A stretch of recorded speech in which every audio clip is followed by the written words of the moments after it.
Mesdames et messieurs, bonsoir et merci car vous êtes de plus en plus nombreux à nous suivre. Voici le flash. La tribune de l'ONU, Alassane Ouattara encourage le colonel Assimi Goïta, chef de la transition malienne, à se concentrer sur la lutte contre le terrorisme. Mais avant de commencer, n'oubliez pas de vous abonner et d'activer la cloche de notification, pour pouvoir rester à la une de l'actualité. On commence.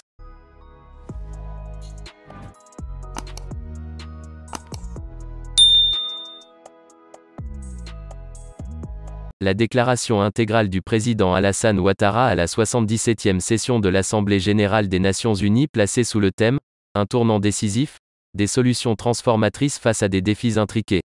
Mon pays encourage les autorités maliennes à concentrer leurs efforts sur la lutte contre le terrorisme et à mettre en œuvre, de façon résolue, les différentes étapes du chronogramme de la transition ainsi que les réformes politiques et institutionnelles en vue des élections présidentielles prévues en février 2024, pour le bien-être du peuple malien, a déclaré Alassane Ouattara. Ci-dessous l'intégralité de son allocution.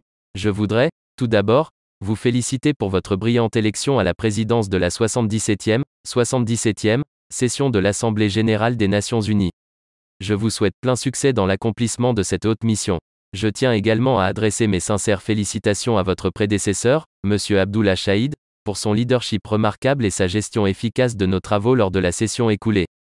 Ces initiatives louables, dans un contexte difficile, marqué notamment par la pandémie de la Covid-19, ont permis d'entretenir l'espoir en un avenir meilleur. Je voudrais rendre un vibrant hommage à M. Antonio Guterres, secrétaire général des Nations Unies, et l'assurer du plein soutien de mon pays à ses efforts inlassables visant à renforcer le rôle de notre organisation commune dans la réalisation des objectifs que nous nous sommes fixés.